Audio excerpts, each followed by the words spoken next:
क्या कहते हैं? दुबई एयर शो में भारतीय तेजस तैयारे को जो हादसा पेश आया है, इस सिलसिले में आप क्या समझते हैं? टेक्नोलॉजी की कमी है या ह्यूमन रिसोर्स जो है ट्रेनिंग की कमी है? क्या आपकी राय है, क्या तजिया है? इसको कहते हैं last nail in the coffin of the so called next security provider of the Indian Ocean reason.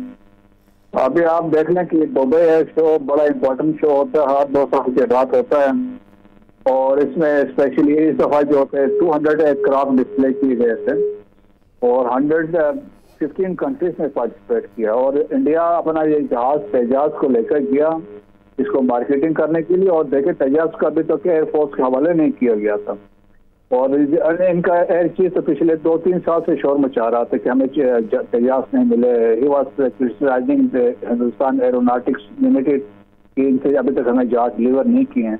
लेकिन ये जहाज को लेके गए वहाँ पे दुबई एयर शो में शोकेस करने के लिए, वहाँ दिखाने के लिए, ताकि इसको कोई वैल्यू शेल्यू बने।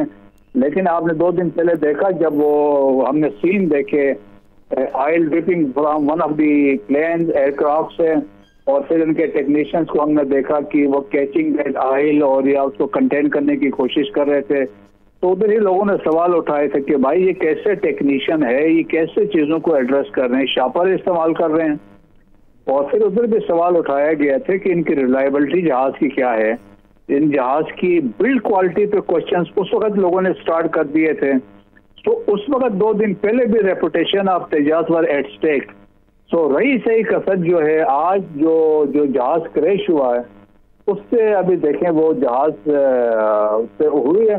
अभी जो इतलात आ रही हैं उसमें तो बहुत सारे जहाज के फॉल्ट बताए जा रहे हैं, जिसकी वजह से जहाज इसके वो कहते हैं स्ट्रक्चर फेलियर था, और जब ये जी मैनूवर कर रहा था कंट्रोल सिस्टम के बताया जाता है इसका वो फेल हुआ था, इसका जो स्टेबिलिटी सिस्टम है उसमें फॉल्ट आ गया था, और ये हाई स्पीड में जो एरोडायनामिक्स करते हैं तो उसमें फेलियर था, और इसमें वो बताते हैं कि वो फ्यूल या इसका जो है ऑयल सिस्टम में कोई फॉल्ट आ गया था। देर 101 लोग अभी से बता रहे हैं। सो ये जहाज देखे it has prove to be a disaster for India. और देखें ना कि हम जब J-10C को इस्तेमाल कर रहे थे अगेंस्ट राफेल, तो जिस प्रोफेशंसी के साथ, जिस प्रोफेशनलिज्म के साथ हमने यूज किया है, दुनिया मान गई कि हमने चाइनीज इक्विपमेंट यूज किया, लेकिन चलाने वाले, उड़ाने वाले वो पाकिस्तानी है, पायलट से Pakistani, the man behind the gun वही पाकिस्तानी थे। सो मेरे ख्याल में अभी देखें कि मेरी इतलात भी आ रही हैं कि उनकी जो शेयर्स थे तेजाज के, हिंदुस्तान एरोनॉटिक्स लिमिटेड के 2.5% शेयर्स गिर गए हैं, जिस तरह राफेल के गिरे थे। तो it is a big embarrassment for Indian government. सही। ब्रिगेडियर रिटायर्ड मसूद अहमद साहब, आपने इंडियन गवर्नमेंट की बात की है। जाहिर है मोदी का नाम सबसे पहले आता है। हार का मोदी का जो मैं ना मानूं का जो बयानिया है, जो रट है, ये क्यों बरकरार है? अमेरिकन सदर बार बार जिक्र कर चुके हैं, इंडियन फौजी सरबराहान के अपने इतराफ़ात सामने है, मई की जंग, इसके अलावा US कांग्रेस की रिपोर्ट, दुनिया भर के माहिरीन की राय, सब कुछ हमारे सामने है। अभी देखें इनकी तरफ से नारा लग रहा था आतिमन बर सेल्फ रिलायंस। मोदी साहब जहां जाते थे ये स्लोगन करते थे, हमने अपने जहाज बनाने हैं, अपने टैंक बनाने हैं। तो उसमें तो ये मार खा गए। और फिर देखें कि जब इंटरनेशनली फोरम्स में तो वो तो प्रेसिडेंट ट्रंप को अवॉइड करते हैं, क्योंकि वो कन्फ्रंट करेंगे तो इनसे बोला नहीं जाना है। और जब प्रेसिडेंट ट्रंप ने कल भी बात की है, MBS के साथ जब मुलाकात हुई है, तो उन्होंने कहा कि भाई मैंने 8 जहाज गिरे हैं तो मैंने इनकी जंग रुकवाई है। तो इनकी जो 2 क्रेडिबिलिटी थी, जो हवा थी ना, दैट हैज बीन डिफ्लेटेड। हवा इनके गुब्बारे से निकल चुकी है। और इनको जिस तरह पाकिस्तान ने 4 दिनों में हमने इनको ज़ेर ज़मीन कर दिया था, तो उसके बाद से जो इनकी अभी देखें इंडिया के अंदर सवाल उठा रहे हैं लोग। अपोजिशन तो चलो अपोजिशन है, लेकिन जो समझदार लोग हैं वो भी सवाल उठा रहे हैं कि भाई हमें शिकस्त हुई इस जंग में, 4 दिन में पाकिस्तान लिटा दिया। और अभी तो इंडिया जो कांग्रेस की रिपोर्ट पेश हुई उसमें उन्होंने कहा 109 targets were hit by Pakistan. तो आप पाकिस्तान की कैपेबिलिटीज देखें। तो मेरा मानना है जी, मैं कंक्लूड हमेशा इस बात पे करता हूँ, जब आपकी लीडरशिप मजबूत हो और विजनरी हो और वो फिर स्ट्रेटेजिक डिसीजंस लेती है। सो वो डिसीजंस हमारे फील्ड मार्शल आसिम मुनीर ने लिए, और that was in the best interest of the country, and finally we prevailed. और वो डिसीजन उनके जो थे सही साबित हुए हैं। और दैट्स वाई आज पाकिस्तान की देखें कितनी इज्जत है। प्रेसिडेंट ट्रम्प जब भी बुलाते हैं तो उनसे बातचीत होती है, वो अप्रिशिएट करते हैं, माय फेवरेट फील्ड मार्शल कहते हैं, प्राइम मिनिस्टर की वो तारीफ करते हैं। तो पाकिस्तान की क्रेडिबिलिटी और रेलेवेंस दुनिया में बढ़ गई है। सही।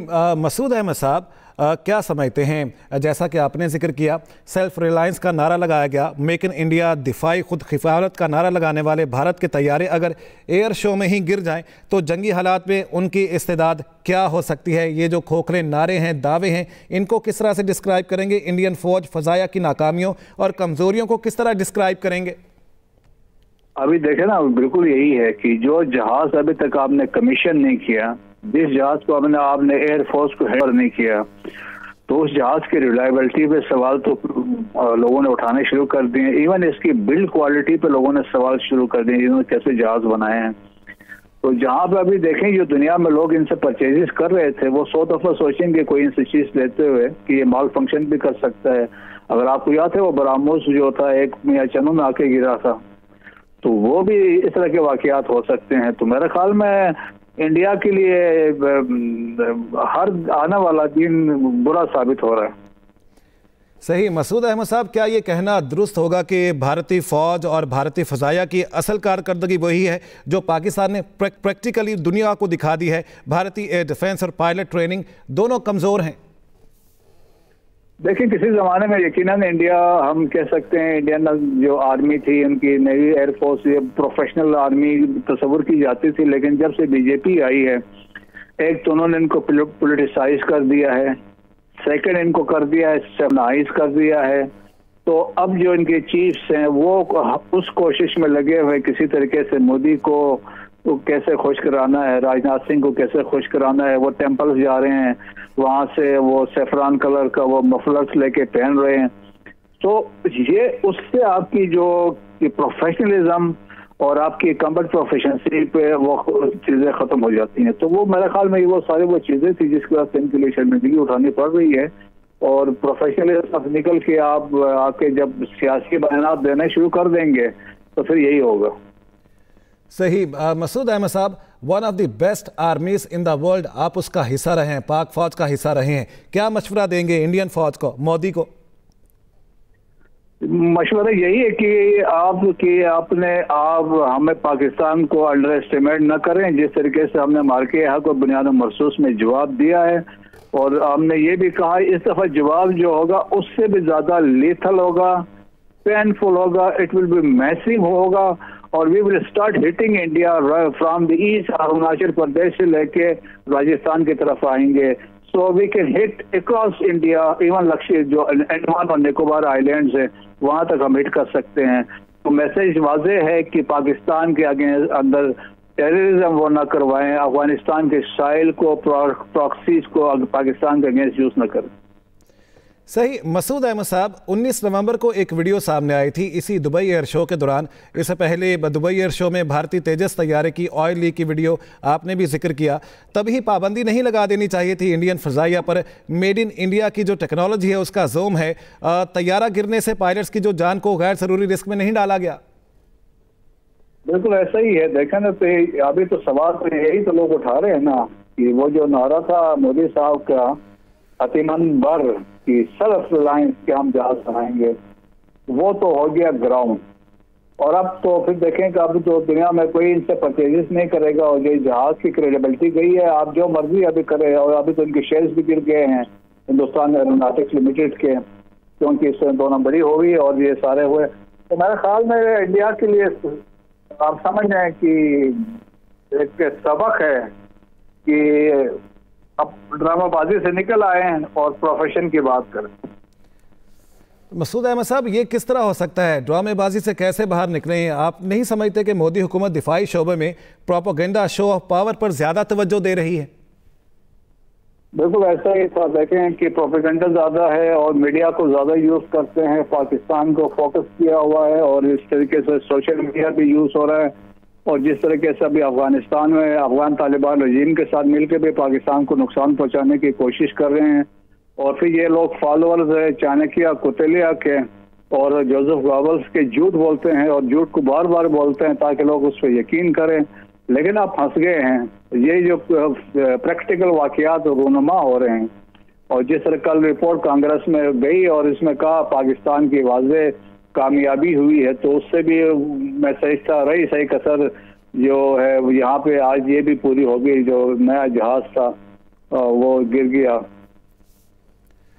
सही। ब्रिगेडियर रिटायर्ड मसूद अहमद दिफाई तजियाकार हमारे साथ मौजूद थे। बहुत शुक्रिया, आप इस सिलसिले में अपनी राय दे रहे थे।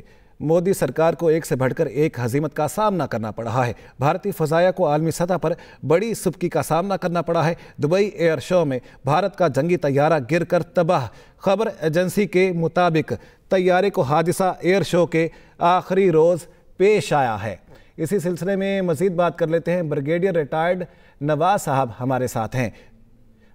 ब्रिगेडियर रिटायर्ड नवाजिश हमारे साथ मौजूद हैं। जी नवाजिश साहब, बहुत शुक्रिया हमें ज्वाइन करने के लिए आपका। क्या समझते हैं इस सिलसिले में जो कुछ हमारे सामने आया है? इनसे भी मजीद इस बारे में राय लेंगे। आपको ये बता दें कि मोदी सरकार को एक से बढ़कर एक हजीमत का सामना करना पड़ रहा है। ब्रिगेडियर रिटायर्ड नवाजिश साहब हमारे साथ हैं। बहुत शुक्रिया नवाजिश साहब हमें ज्वाइन करने के लिए आपका। क्या समझते हैं भारत की एयर शो पॉलिसी में हिफाजती इक़दामात नाकाफ़ी नज़र आए, उनकी पॉलिसी हमें नाकाम नज़र आई, जो उनकी टेक्नोलॉजी है नाकाम नज़र आई या ट्रेनिंग नाकाम नज़र आई?